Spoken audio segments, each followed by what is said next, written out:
What's going on, everybody? Welcome back. It's your boy Calypso bringing you guys a fun video.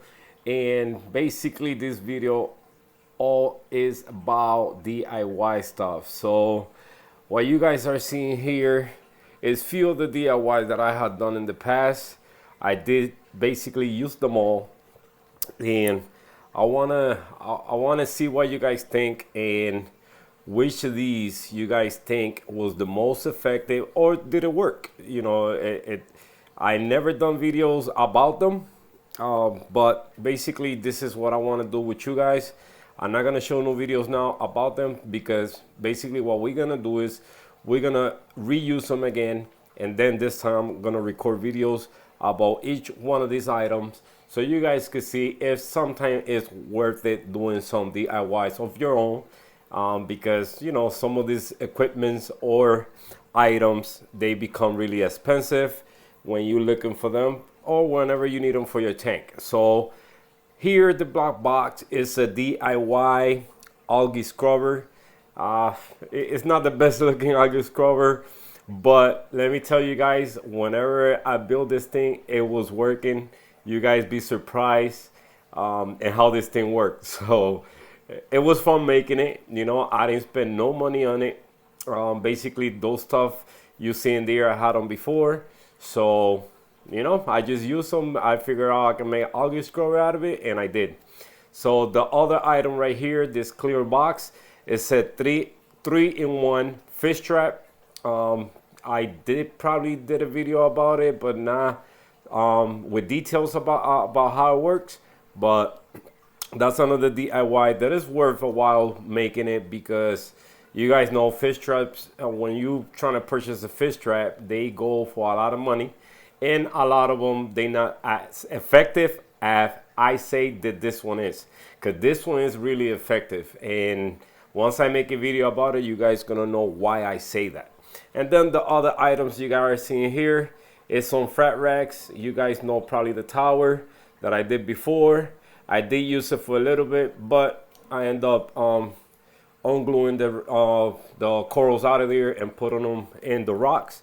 So I did that one, and then this is the new ones that I did with some acrylic I had laying around, and they really nice, compared to basically to this one and the one that I did before.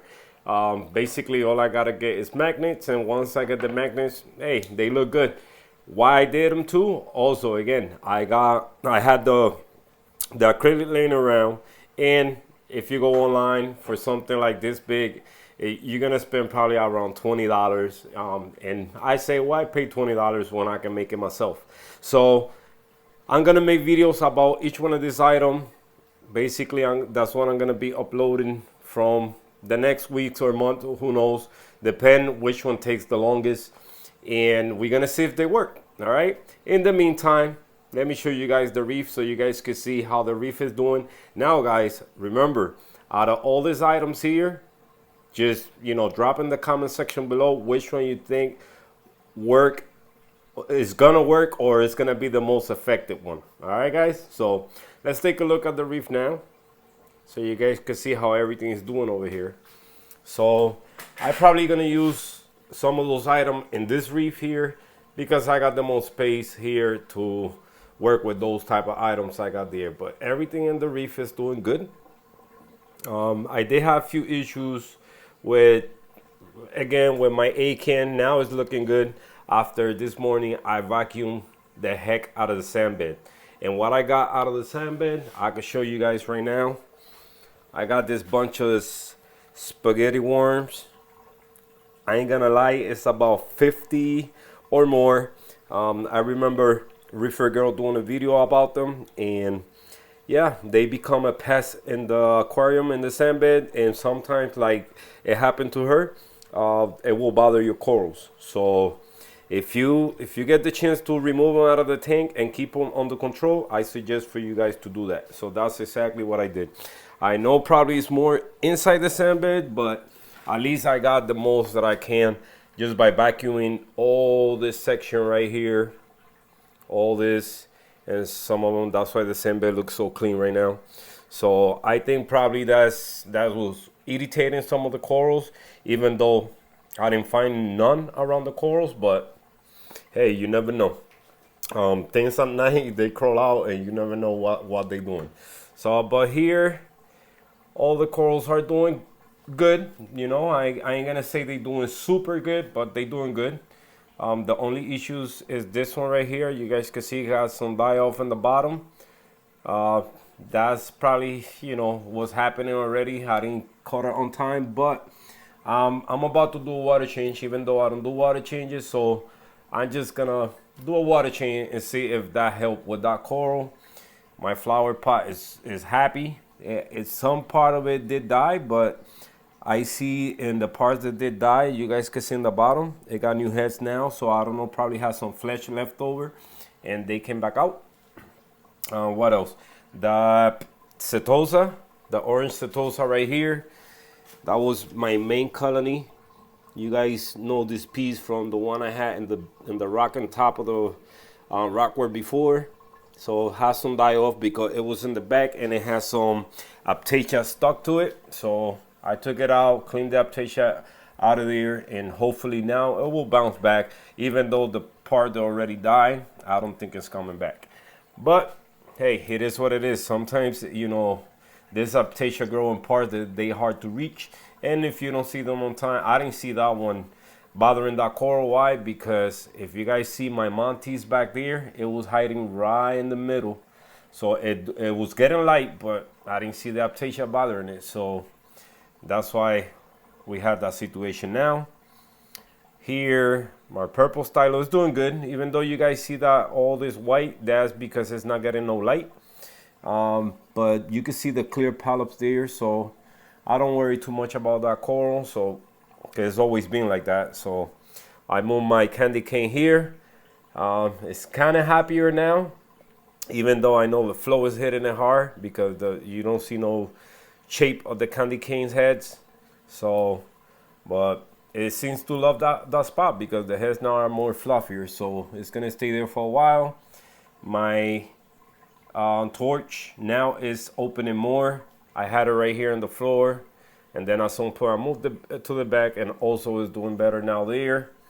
So hopefully, you know, it will bounce back, you know, because I didn't see it doing that good. So some of the issues going on with the tank that I'm seeing, you know, is this situation right here, green hair algae growing on my snails.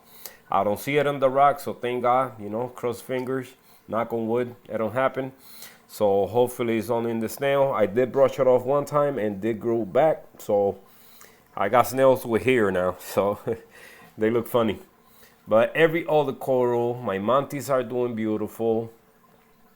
You guys can see they encrusted to that one right there encrusted to this rock. And this one is not attached to the rock, but it's doing good.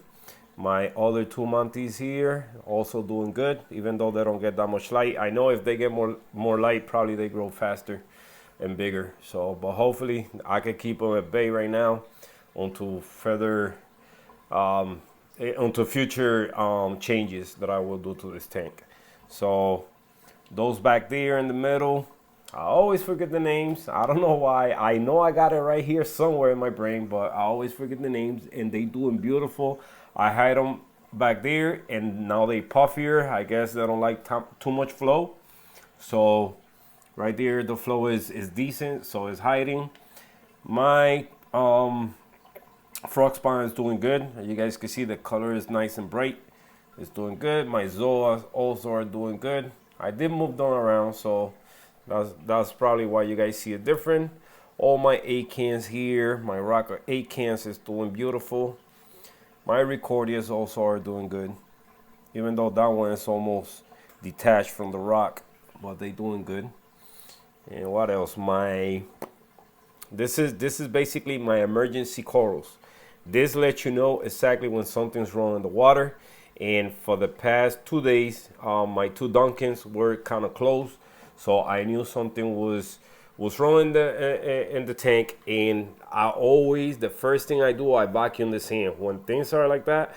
I don't know if you guys know, I heard before about hidden nitrates that it don't get registered in your tank or in your test kit. And I don't know. Probably that's what it is. You know, I don't know if it's true or not, but I do remember kind of hearing somebody about hitting nitrates in the sand bed that they don't get registered in your test kit. So I did vacuum the sand bed and boom, they back out. So now I'm about to do a water change and we're about to see in the next few days what happened. But the reef is doing good, guys. The reef is doing good. I got the new frat rack, so there you go, a sneak peek of what's about to come in the next videos about the DIY. So they do work, but this one is different. You see, I got it with a clear hanging basically stuff for the glass. So, but everything else is doing great. Everything else. I'm gonna show you guys now a quick pick at the Twin Cities. Also are doing beautiful. I did lose a fish, another one. I think I made a video about it. Yes, I did. So sadly, you know, but everybody else is doing good. The only thing I did saw is some aggression with the Royal Grama. You see it?